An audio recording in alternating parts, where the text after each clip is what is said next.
Hi friends, ಎಲ್ಲರಿಗೂ ನಮಸ್ಕಾರ. Friends ನೋಡಿ, ಮಳೆ ಶುರುವಾಗಿದೆ ನಮ್ಮೂರಲ್ಲಿ. ಮೊನ್ನೆ ಕೂಡ ಒಂದು ಸ್ವಲ್ಪ ಮಳೆ ಆಗಿತ್ತು, ಇವತ್ತು ಮತ್ತೆ ಮಳೆ ಆಗ್ತಾಯಿದೆ. ನಾನು ಒಂದಿಷ್ಟು ಗಿಡಗಳನ್ನು ತೊಗೊಂಡ್ಬಂದು ಇಲ್ಲಿಟ್ಟಿದ್ದೀನಿ. ಇದೆಲ್ಲ ಬಾಲ್ಕನಿನಲ್ಲಿರುವಂಥದ್ದೇ ತೊಗೊಂಡ್ಬಂದು ಇಲ್ಲಿಟ್ಟಿದ್ದೀನಿ, ಒಂದು ಸ್ವಲ್ಪ ಮಳೆ ನೀರು ಬೀಳಲಿ ಅನ್ನೋಕ್ಕೋಸ್ಕರ. ನೋಡಿ, ಇದು ವೀಳ್ಯದೆಲೆ, ಆಮೇಲೆ ಕೋಲಿಯಸ್ಸು, ಈ ಥರದ್ದು ಗಿಡಗಳನ್ನ ತೊಗೊಂಡು ಬಂದಿಟ್ಟಿದ್ದೀನಿ. ಮಳೆ ನೀರು ಬಿದ್ದರೆ ಇನ್ನೂ ಚೆನ್ನಾಗಿ ಬೆಳೆಯುತ್ತೆ. ಮಳೆ ನೀರು ಒಂದು ರೀತಿ ಫರ್ಟಿಲೈಸರ್ ಇದ್ದಂಗೆ, ತುಂಬಾ ಒಳ್ಳೆಯದು. ಆದಷ್ಟು ಶೇಖರಿಸಿಟ್ಕೊಳಕ್ಕಾದರೆ ನೀವು ಮಳೆ ನೀರನ್ನು ಎತ್ತಿಟ್ಕೊಂಡು ಗಿಡಗಳಿಗೆ ಹಾಕಿದ್ರೆ ತುಂಬ ಚೆನ್ನಾಗಿ ಗ್ರೋ ಆಗುತ್ತೆ ಗಿಡಗಳು. ಅದಕ್ಕೋಸ್ಕರ ಸ್ವಲ್ಪ ಗಿಡಗಳನ್ನು ಈ ರೀತಿ ಮಳೆ ನೀರಿಗೆ ಬಿಟ್ಟರೆ ಅವು ಕೂಡ ಖುಷಿಯಾಗುತ್ತೆ. ಯಾಕಂದರೆ ಈಗ ಬಿಸಿಲು ಜಾಸ್ತಿ ಇತ್ತು ಇಷ್ಟು ದಿನ. ಈಗ ಮಳೆ ನೀರು ಬಿದ್ದರೆ ಚೂರು ಹೆಲ್ದಿ ಆಗುತ್ತೆ ಗಿಡಗಳೆಲ್ಲ. ಎಷ್ಟು ಸಾಧ್ಯ ಆಗುತ್ತಲ್ಲ ಅಷ್ಟು ಗಿಡಗಳನ್ನು ನಾನು ಇಲ್ಲಿ ತೊಗೊಂಡ್ಬಂದು ಇಟ್ಟಿದ್ದೀನಿ ನೋಡಿ. ಮತ್ತು ಇನ್ನೂ 1 ಗಂಟೆ ಬಿಟ್ಟು ಏನಾದರೂ ಇನ್ನೂ ಮಳೆ ಇತ್ತು ಅಂದರೆ ನಾನೇನು ಮಾಡ್ತೀನಿ, ಇದಿಷ್ಟು ತೆಗೆದ್ಬಿಟ್ಟು ಇನ್ನು ಉಳಿದಿರೋದನ್ನು ಒಂದು ಸ್ವಲ್ಪನೇ ತೊಗೊಂಡ್ಬಂದು ಎತ್ತಿಟ್ಕೊತೀನಿ. ಯಾಕಂದರೆ ಒಂಥರ ಬಾಡ್ದಂಗೆ ಆಗಿಬಿಟ್ಟಿದೆ ಗಿಡಗಳು. ನಾನು ಕೂಡ ಊರಲ್ಲಿ ಇರಲಿಲ್ಲ, ಒಂದು ವಾರ ಕೇರ್ ಮಾಡೋಕ್ಕಾಗಿಲ್ಲ. ನೋಡಿ, ಎಲೆಗಳು 1-2 ಹನಿ ಬಿದ್ದ ತಕ್ಷಣ ಎಷ್ಟು ಚೆನ್ನಾಗಿ ಕಾಣ್ತಾ ಇದ್ದಾವೆ ಅಂತ.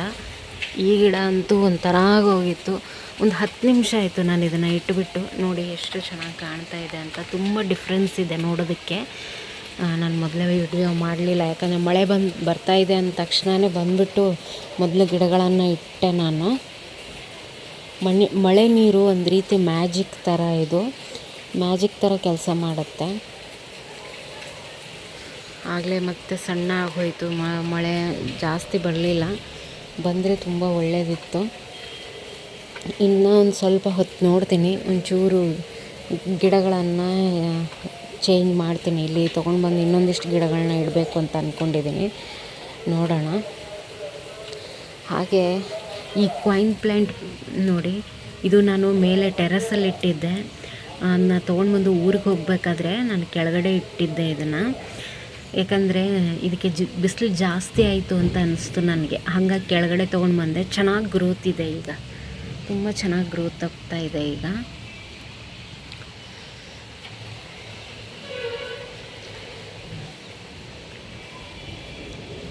ಸಾಧ್ಯ ಆದರೆ ನೀವು ಕೂಡ ಈ ರೀತಿಯಾಗಿ ಮಳೆ ನೀರಿಗೆ ಗಿಡಗಳನ್ನು ಇಡಿ.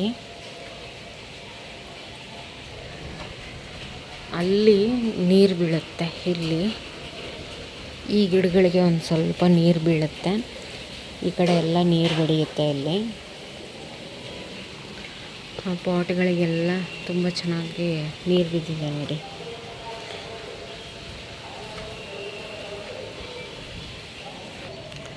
ಇಂಡೋರ್ ಗಿಡಗಳನ್ನು ಆವಾಗವಾಗ ನೀವು ಸ್ವಲ್ಪ ಮಳೆಗೆ ರೀತಿ ಇಡ್ತಾಯಿದ್ರೆ ನೋಡೋದಕ್ಕೂ ಚೆನ್ನಾಗಿ ಕಾಣಿಸುತ್ತೆ, ಹೆಲ್ದಿಯಾಗೂ ಕೂಡ ಆಗುತ್ತೆ.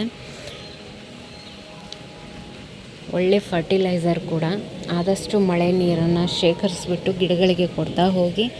ನೋಡಿ, ಇದು ಎಷ್ಟು ಚೆನ್ನಾಗಿ ಕಾಣ್ತಾ ಇದೆ ಅಂತ. ಬೇಸಿಗೆಗೆ ಒಂಥರ ಅನಿಸ್ತಾ ಇತ್ತು ಈ ಗಿಡ, ಬಟ್ ಈಗ ನೋಡಿ ಮಳೆ ನೀರು ಬಿದ್ದು ಯಾವ ರೀತಿಯಾಗಿದೆ ಅಂತ. ನಾವು ಮನೆಯಲ್ಲಿ ಟ್ಯಾಪ್ ವಾಟರ್ ಎಷ್ಟೇ ಕೊಡಲಿ, ಮಳೆ ನೀರು ಮಾತ್ರ ತುಂಬಾ ಮ್ಯಾಜಿಕ್ ಅಂತಲೇ ಹೇಳ್ಬೋದು. ಈ ಒಂದು ವಿಡಿಯೋ ಇಷ್ಟ ಆಗಿದ್ದರೆ ಒಂದು ಲೈಕ್ ಮಾಡಿ ಫ್ರೆಂಡ್ಸ್. ಇನ್ನೂ ತನಕ ನನ್ನ ಚಾನಲ್ ಸಬ್ಸ್ಕ್ರೈಬ್ ಮಾಡಿಲ್ಲ ಅಂದರೆ ದಯವಿಟ್ಟು ಸಬ್ಸ್ಕ್ರೈಬ್ ಮಾಡಿಕೊಂಡು ವಿಡಿಯೋಗಳನ್ನು ನೋಡಿ ಸಪೋರ್ಟ್ ಮಾಡಿ ಅಂತ ಹೇಳ್ತೀನಿ. Thank you.